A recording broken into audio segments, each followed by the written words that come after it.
السلام علیکم ورحمۃ اللہ وبرکاتہ۔ راہ دین کے معزز ناظرین و سامعین، جیسا کہ آپ کو معلوم ہے کہ شعبان المعظم بہت ہی بابرکت اور عظمتوں والا مہینہ ہے، اور اس مہینے کی عظمت اور برکت اتنا ہی کافی ہے کہ جناب نبی کریم صلی اللہ علیہ وسلم نے اس مہینے کو اپنی طرف منسوب کیا ہے کہ یہ میرا مہینہ ہے، یعنی اس مہینے کی برکات اور اس مہینے کے ثمرات امت کے سامنے بیان کرنے کے لیے اس کی نسبت جناب نبی کریم صلی اللہ علیہ وسلم نے اپنی طرف کی ہے۔ اور آپ صلی اللہ علیہ وسلم اس مہینے میں کثرت سے روزہ رکھا کرتے تھے، اور جب کسی نے آپ صلی اللہ علیہ وسلم سے پوچھا کہ یہ روزہ کثرت سے کیوں رکھتے ہیں، اور خاص طور پر 15 شعبان کا روزہ، تو فرمایا کہ اس دن کے اندر ہمارے اعمال اللہ کی بارگاہ میں پیش ہوتے ہیں، اور یہ مجھے بات پسند ہے کہ میں اس دن کے اندر روزے کی حالت میں ہوں جب میرے عمل اللہ کی بارگاہ میں پیش ہوں۔ تو شعبان المعظم کی رات میں 15 شعبان، جسے شب برات کہا جاتا ہے، یہ وہ عظیم رات ہے جس رات کے اندر زندہ ہونے والے یعنی پیدا ہونے والے بچے یا مر جانے والے لوگ، ان لوگوں کی لسٹیں تیار کر کے فرشتوں کے حوالے کر دی جاتی ہیں۔ یہ وہ عظیم الشان رات ہے جس میں بندوں کے اعمال اللہ کی بارگاہ میں پیش ہوتے ہیں۔ یہ وہ عظیم الشان رات ہے جس میں بندوں کے لیے رزق کے فیصلے اور ان کے اسباب طے کیے جاتے ہیں، اس لیے اس رات میں خوب اعمال میں لگنا چاہیے۔ اب شعبان 15 شعبان جو کہ اتوار والے دن بنتی ہے، یعنی جیسے ہی 14 شعبان کا سورج غروب ہوگا آگے 15 شعبان شروع ہو جائے گی۔ تو جیسا کہ 15 شعبان میں اعمال پیش ہوتے ہیں، تو سب سے پہلا عمل تو یہ کریں کہ 15 شعبان کے شروع ہونے سے پہلے، یعنی عصر کی نماز، 14 شعبان کی عصر کی نماز سے استغفار میں لگ جائیں، اللہ رب العزت سے معافی مانگیں، تاکہ جیسے ہی 15 شعبان شروع ہو تو اللہ رب العزت کی بارگاہ میں جب کسی مرد کا کسی عورت کا نامہ اعمال پیش ہو تو اس نامہ اعمال میں استغفار ہو، اس کے گناہ دھل چکے ہوں، کیونکہ حدیث پاک میں اور قرآن پاک میں وعدہ کیا گیا ہے جو بھی اللہ سے معافی مانگ لے، توبہ کر لے، اللہ اس کے گناہوں کو معاف کر دیتا ہے۔ تو ہمارے پچھلے پورے سال کے گناہ جب ہم اللہ سے رو رو کر معافی مانگ لیں گے تو 15 شعبان سے پہلے، مغرب سے پہلے خوب گناہوں پر معافی مانگ لیں، توبہ کر لیں۔ اب جیسے ہی 15 شعبان شروع ہو، مغرب کی نماز کے بعد ایک کام تو یہ کرنا ہے کہ آپ نے 6 رکعت نفل پڑھ لینے ہیں، جسے صلاۃ الاوابین بھی کہا جاتا ہے، یا ویسے ہی 6 رکعت نفل عام روٹین میں جیسے پڑھے جاتے ہیں، 2 کر کے آپ نے 6 رکعت نفل پڑھ لینے ہیں، اور ہر 2 رکعت کے اندر، پہلے 2 رکعت کے اندر اپنی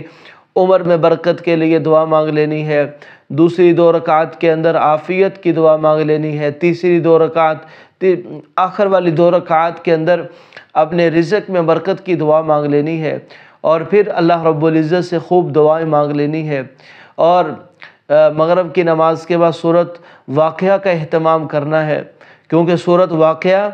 رزق کو کھینچنے والی سورت ہے۔ اس کے ذریعے اللہ رب العزت کے رزق کے خزانے بندے کے لیے کھل جاتے ہیں، کیونکہ اس رات میں ابھی رزق تقسیم ہونے جا رہا ہے، تو آپ نے سورۃ واقعہ کی تلاوت کر لینی ہے۔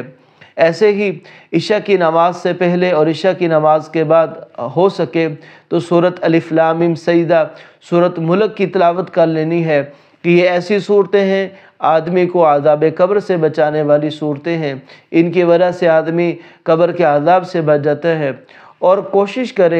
کریں کہ 15 شعبان کی مغرب سے لے کر جب تک جاگنا مقدر ہو اس وقت تک کسی بھی فضول کام میں مت وقت ضائع کریں، یا تو آپ کی زبان پر تسبیح جاری ہو، اللہ کا ذکر جاری ہو، یا پھر قرآن پاک کی کوئی تلاوت جاری ہو، یا آپ کسی نماز میں مصروف ہوں، اس کے علاوہ کسی اور کام میں نہ لگیں، بس اپنی ضرورت کو پورا کریں، کھائیں پئیں اور قضاء حاجت کریں، اس کے علاوہ کسی فضول کام میں مت لگیں، کیونکہ اس پر بہت ہی عظیم حدیث سنانے لگا ہوں۔ آپ صلی اللہ علیہ وسلم نے ارشاد فرمایا کہ جب 15 شعبان کی رات ہوتی ہے تو آسمان کے دروازے کھول دیے جاتے ہیں، اور جبرائیل علیہ السلام خود آ کر کہتے ہیں کہ یا رسول اللہ صلی اللہ علیہ وسلم، آج کی رات اللہ رب العزت کی طرف سے رحمت کے 300 دروازے کھولے گئے ہیں، یعنی بندوں کو نوازنے کے اتنے زیادہ دروازے کھول دیے گئے ہیں کہ بندہ اس کو محسوس ہی نہیں کر سکتا کہ اللہ کی رحمت، ہر طرف سے اللہ کی رحمت بندوں کو لپیٹ میں لے رہی ہوتی ہے۔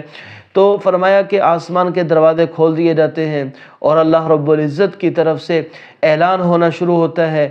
کوئی مجھ سے بخشش طلب کرے میں اسے معاف کر دوں، ہے کوئی مجھ سے عافیت طلب کرے میں عافیت عطا کر دوں، ہے کوئی مصیبت میں مبتلا میں اس کی مصیبت کو دور کر دوں، ہے کوئی مجھ سے رزق مانگنے والا میں اس کے رزق کی پریشانیوں کو دور کر دوں۔ تو دیکھیں، ہر انسان چاہتا ہے کہ وہ گناہوں سے بھی پاک صاف ہو جائے، ہر انسان چاہتا ہے کہ اس کی مصیبتیں دور ہو جائیں، ہر انسان چاہتا ہے اس کے رزق میں برکت آ جائے، ہر انسان چاہتا ہے کہ وہ غموں ٹینشنوں سے فری ہو جائے۔ تو یہ بہت سنہری گولڈ چانسز ہیں کہ ہم اس کے اندر اپنے آپ کو عبادات اور دعاؤں میں لگائیں۔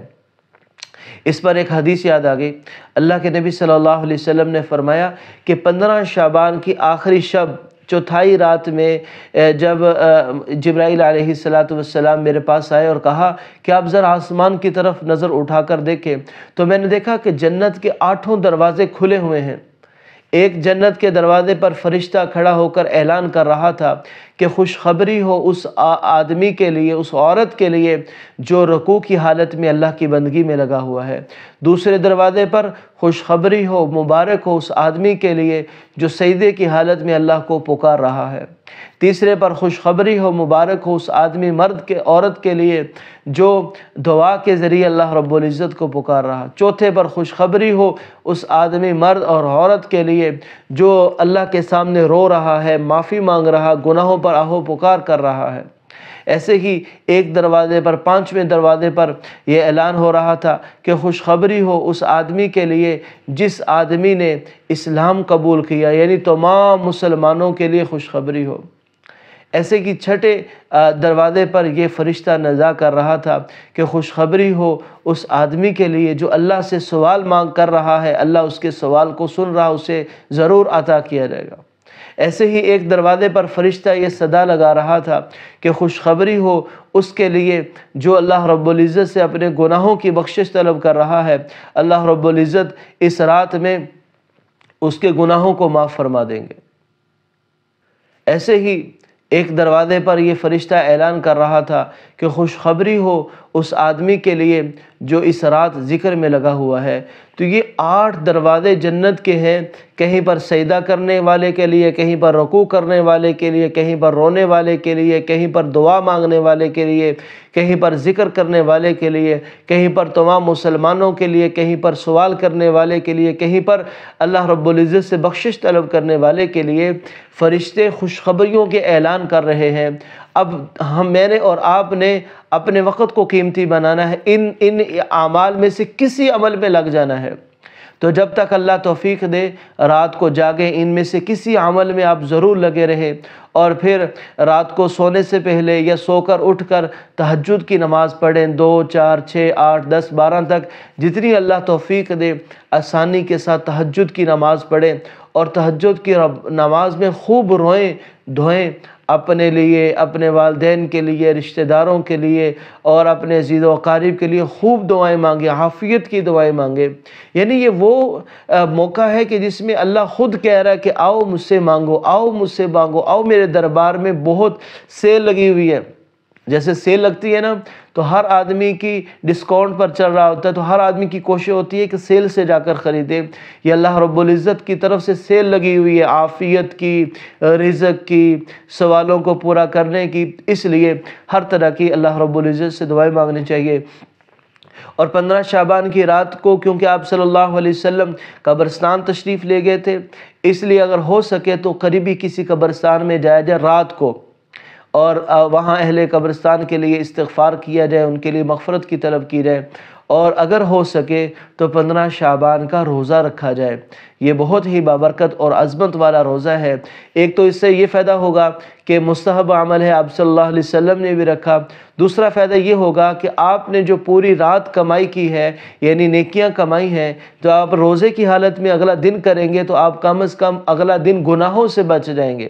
تو اس طرح کر کے یہ پورا دن آپ لوگوں نے گزارنا ہے۔ انشاءاللہ یہ پورا دن اگر آپ نے اسی طریقے سے گزار لیا تو میں امید کرتا ہوں کہ آپ نے بہت اعلیٰ ترین سودا کیا، بہت کمائی کر لی۔ اللہ رب العزت تمام مسلمانوں کو 15 شعبان المعظم یعنی شب برات کی قدر و قیمت کرنے کی توفیق عطا فرمائے۔ اس ویڈیو کو لائک اور شیئر ضرور کریں تاکہ ہر مسلمان ان باتوں پر عمل کرے۔ یہ بہت امپورٹنٹ پیغام ہے، اس ویڈیو کو ضرور شیئر کریں۔ اللہ رب العزت ہم سب کا حامی و ناصر ہو۔ وآخر دعوانا ان الحمدللہ رب العالمین۔